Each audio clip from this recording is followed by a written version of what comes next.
S&R Engineering has contracted with NJDOT to inspect 250 high-mast light poles statewide.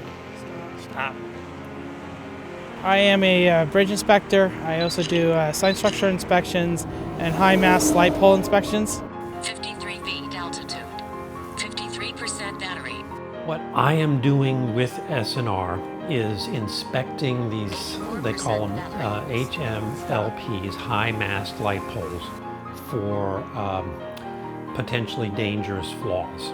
There's a history of poles actually falling down. Most of them are in areas, if they did happen to fall down, they won't cause a problem because they're off the road, stuff like that. But that's the biggest, worst case scenario. All right, flight test. 0 feet altitude, 98% battery.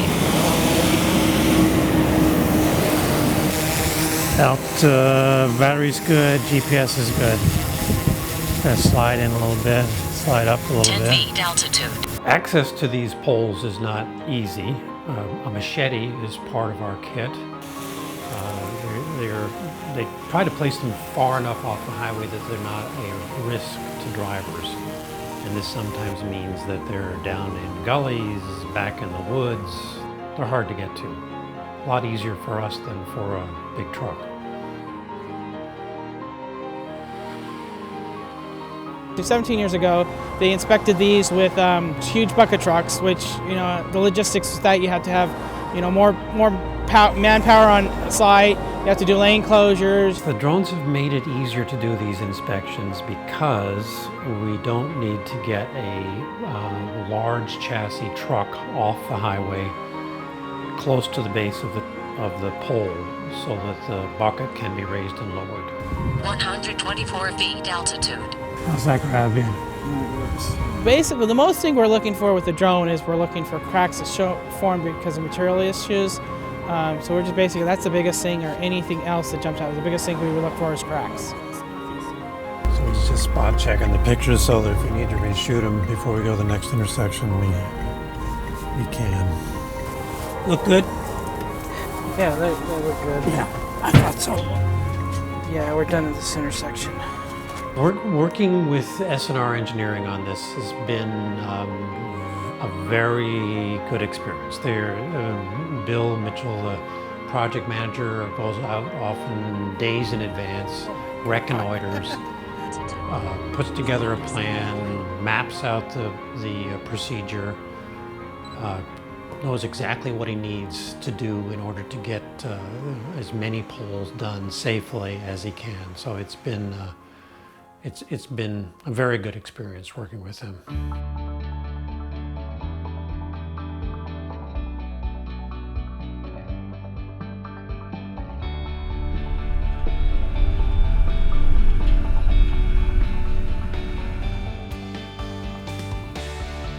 The process involves, finding a safe launch spot. Sometimes that involves setting up a piece of plywood so that we don't catch underbrush in the props as we take off. We will slowly ascend up to the top of the pole, stopping periodically to get good shots of the joints. Then we'll rotate around at the top a third of the way around, slowly descend. Okay, stop. Taking stills as we go, and then a third flight path is another third of the way around, all the way up to the top, and then we're done. So it's basically 3 vertical flight paths used to get a full view of a cylindrical target. Most thing we're looking for with the drone is we're looking for cracks. We have it down to about 15 minutes. If we don't find anything, we're taking an average of 30 to 40 stills per pole. George uploads the photos to his computer, and we look at the better pictures of it and zoom in, see if there's anything critical we find that we might have to go back out and pinpoint that area and look at that area. I'm an experienced pilot. I've been flying for, going on 40 years now. 10,000 plus hours, airline transport pilot, instructor, lots of manned experience. To the lower shaft, you can go up. I am really enjoying working on this project with S&R. I happily get up early in the morning and drive to whatever site is. It's a pleasure. It's a real pleasure.